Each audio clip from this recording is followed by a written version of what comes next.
মামু আপনি আতি দিছি কেন আতি দেই পড়ছে না পড়ে না এই কি দেয়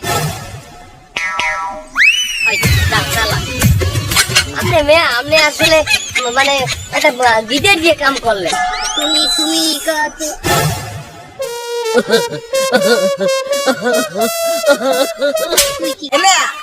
এই যে আনছে নাকি খামু কতক্ষণ ধরে লুডুস আর সুপড়া দিছি আনেন না কে এখনই আনতে আছি ভাই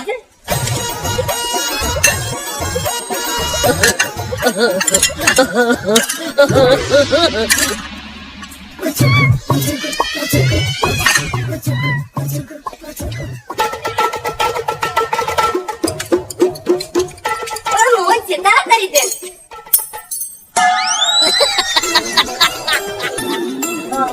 কি মামু তামুকটা দোয়া দিয়া উড়া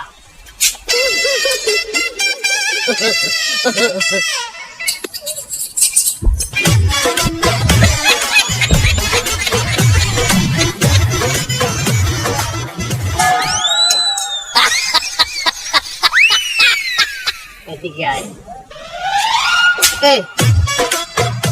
তুই চামচ কমে দোয়া দিস আমরাই তো কইলেন ওখানে ধুইয়ে চামচ উঠাইতে আমি কইছি তোরে ভালো পানিতে দোয়া দিতে আমরা তো হে কথা কইন নাই আমারে আমি কি কইছি আপনি কইছেন চামচটা দোয়া দিয়া উড়া এর মানে কি আগে দোয়া দে এরপরে উড়া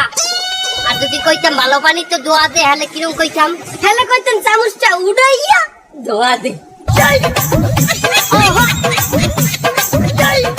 আমি আজ কথার কারণে পেছাই গেলাম নইলে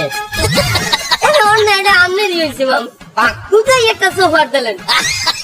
অবশ্য আপনি মামু মানু আপনি একটা খাবার দিতেই পারেন আমি আপনার জায়গায় থাকলে হয়তো বা আপনার কাঞ্চা বাসি একটা লাফিও দিতে পারতাম আমার একটা কথার কারণে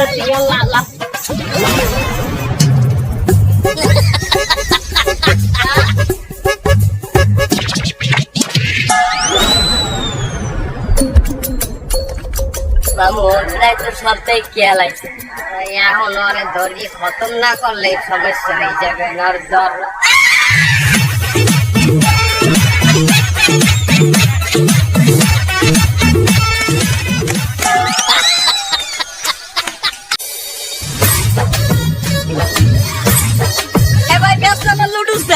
ভাই যেতে আছি ভাই যেতে আছি আরে ভাই যেতে আছি তো ভাই আমার ওই তো পেঁয়াজি চিংড়ি মাছটা হেইটাই করতে আছি ভাই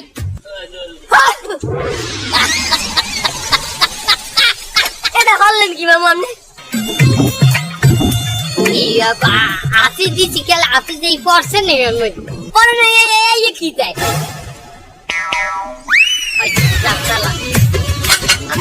আপনি আসলে মানে একটা গিটার দিয়ে কাম করলেন তুমি তুই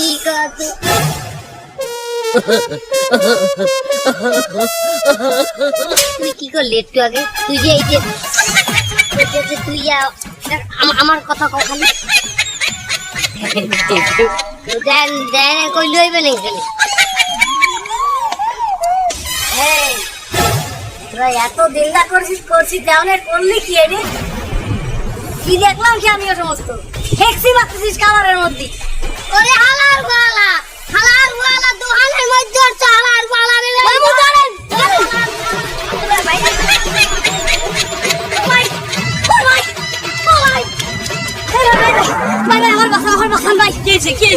আপনারা তো খাতা বিল করতেছেন কি যে খাবেন কি দেখি অবস্থা দোকানে তো আমি আপনাকে কষ্টি শোনেন ভাই আমি এই দোকানের উপর অনেকদিন ধরে নজর রাখতেছি এই জায়গার কি পরিবেশ তা কি আপনারা জানেন না শুধু এক জায়গায় খাওয়ার জন্য ভিড় করেছেন ভাই ওনারা নিজেরাই অপরিষ্কার তারপরে মনে করেন যে পুরোনো বাসি বছর সব ডিম তাইতে স্যুপ বানাচ্ছে খালি তাই না ভাই মুরগির গোশ 7-8 দিন ধরে ফ্রিজের ভিতর নীল হয়ে গেছে সেই সমস্ত চিকেন গুলো চালাই দিচ্ছে আপনার সুপের ভিতরে এখন এই সমস্ত জিনিসপাতি খাইলে কি আপনাকে শরীর ভালো থাকবে তাই হিসেব করেন তো না এই যে ভাই আপনারা কর্নফ্লাওয়ারের জায়গায় ময়দা দিয়ে চালাচ্ছেন এরপরে মনে করেন যে আত্মা নোংরা অবস্থায় পেঁয়াজ কাটতেছেন খাবারের পরে হাসি দিচ্ছেন দিয়ে সেই খাবার খাওয়াই দিচ্ছেন আমাদের একটা জিনিস চিন্তা করেন তো বাড়ি যদি আপনি খাবারটা রান্না করতেন আর ওই হাসি কাশি অবস্থায় ওই খাবার আপনি নিজে খাইতেন আপনার বাড়ির লোকদের খাওয়াইতেন কিন্তু আমাদের কেন খাওয়াচ্ছেন কারণ আপনার উদ্দেশ্যটা হচ্ছে যে আপনি একটা ব্যবসা প্রতিষ্ঠান খুলে বসছেন ওগুলো যেভাবে হোক তৈরি করে আমাকে খাওয়াতে পারলেই আপনার ব্যবসা লাগে ঠিক আমাদের কি হইলো না এগুলো তো আপনারা ভাবেন না। আল্লাহ পাক কিন্তু আমাদের জন্য ব্যবসা হালাল করেছে, কিন্তু আপনারা এই যে অল্প পুঁজিতে বেশি লাভের আশায় এই যে অবৈধভাবে এই জিনিসগুলো করতেছেন, এগুলো কিন্তু ঠিক হচ্ছে না। এটা কিন্তু আসলে ব্যবসার মূল উদ্দেশ্য না। এই ব্যবসা কিন্তু আপনাদের জন্য হালাল হচ্ছে না। না, কথাগুলো কইলে মন্দ কয় নাই ভাই।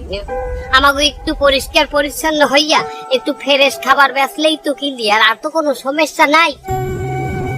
হয়তো লাভ একটু কম হইবে মামুই, কষ্ট একটু বেশি হইবে, তার মানুষ তো ভালো খাওয়ান পাই। আল্লাহ পাক ব্যবসাকে হালাল করছে, আর আমাকে উচিত হালাল ভাবে ব্যবসা করা। আমরা এগুলো সাইডে তুমি ভালোভাবে করবো। হয় হয়, কিন্তু মামু একটু আগে যে চিকেন ফ্রাই গুলো ভাজলাম এগুলো কি হলো? ও আমরা বেশি পাপ করবো না, ওনাগো দিয়েতে ফিরি ফিরি খাওয়াই দে, ওই যে ওনাগো। কি? ওরে পালা!